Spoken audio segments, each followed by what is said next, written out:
1981 সালের 30 মে বাংলাদেশের সাবেক রাষ্ট্রপতি জিয়াউর রহমানকে হত্যা করা হয়। তার মৃত্যুর পর বিএনপি নেতৃত্বহীন ও বিপর্যস্ত হয়ে পড়ে। গৃহবধূ খালেদা জিয়া 2 ছেলে নিয়ে তখন ঢাকার সেনানিবাসে বসবাস করেন। দলীয় সংকট ছিল চরমে। তখন দলের একাংশ দাবি করে কাউন্সিলের মাধ্যমে নতুন নেতৃত্ব গঠন হোক, কিন্তু সেনাপ্রধান জেনারেল এরশাদ চাইছিলেন বিচারপতি আব্দুস সাত্তার প্রেসিডেন্ট হোক। গোলসেন্স গ্রুপের হোটেলে বিনিয়োগ করে সুদমুক্ত হালাল আয়ের সাথে বিলাসী জীবনের বিরাট সুযোগ। বিনিয়োগ একবার, রিটার্ন বারবার। প্রথম দিকে খালেদা জিয়া রাজনীতিতে আসতে চান। তার স্বামীকে হত্যার পর তিনি মানসিকভাবে বিপর্যস্ত ছিলেন এবং রাজনীতি সম্পর্কে তার মনে সন্দেহ ছিল। তার পিতা এবং পরিবারও রাজনীতি নিয়ে উৎসাহী ছিলেন না। তবে বিএনপির নেতারা তাকে রাজনীতিতে আসার জন্য চাপ দিতে শুরু করেন, কারণ তারা বুঝতে পেরেছিলেন খালেদা না এলে দল টিকবে না। 1982 সালে খালেদা জিয়া বিএনপিতে যোগ দেন। প্রথমে দলীয় সদস্য পদ গ্রহণের পর তিনি 1983 সালের মার্চে দলের সিনিয়র ভাইস চেয়ারম্যান হন।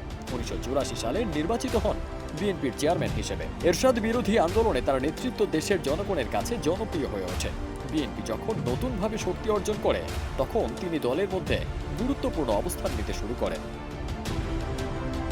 রাজনৈতিক নানান চড়াই উতরাই পেরিয়ে 1991 সালে অনুষ্ঠিত সাধারণ নির্বাচনে বিএনপি জয়লাভ করে এবং খালেদা জিয়া বাংলাদেশের প্রথম মহিলা প্রধানমন্ত্রী হিসেবে দায়িত্ব গ্রহণ করেন। অনেকে তার শাসনকালকে 2 ভাগে বিভক্ত করে ভাবেন: 1991 থেকে 1996 এবং 2001 থেকে 2006 সাল। 2001 সালে ক্ষমতায় এসে তার সরকার একের পর এক বিতর্কের মুখে পড়ে।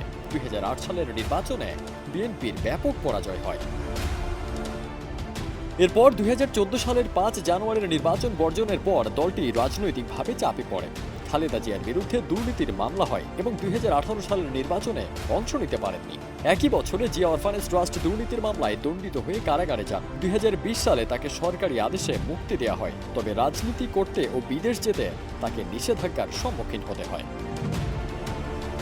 এদিকে খালেদা জিয়ার শাসনকাল অনেকে বিতর্কিত হলেও তার রাজনৈতিক ক্যারিয়ার ছিল অত্যন্ত উজ্জ্বল। এভাবেই গৃহবধূ থেকে খালেদা জিয়া রাজনীতিতে উঠে এসে দেশের রাজনৈতিক ইতিহাসে এক শক্তিশালী ও গুরুত্বপূর্ণ চরিত্র হয়ে ওঠেন। ফারদিন সানি, দেশ রূপান্তর।